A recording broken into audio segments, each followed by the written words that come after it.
maganda yung ginawa nilang operasyon para sa mga katulad namin na kapos sa budget, at least kahit paano nakatulong ng malaki. Hindi lang sa akin, sa buong kabarangay ko pa. Dahil ako yung purok leader sa Sitio Uno.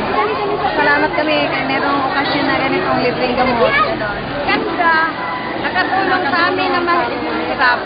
Natulungan kami. Malaking tulong. Maraming salamat. Malaking tulong sa amin.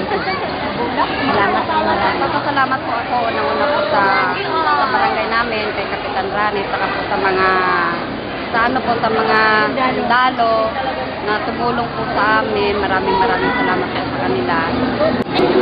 Nakatulong po kayo sa dahil na po dito, di ba, mas hirap po dito na kailangan po talaga nila ng gamot. Okay ang mga sundalo at salamat sa programang ganito kasi kumbaga nakakatulong ito sa mga katulad namin na mahihirap. Salamat lang po kami sa civil military operation battalion. May libreng check-up, libreng gupit. Malaking tulong din po sa amin.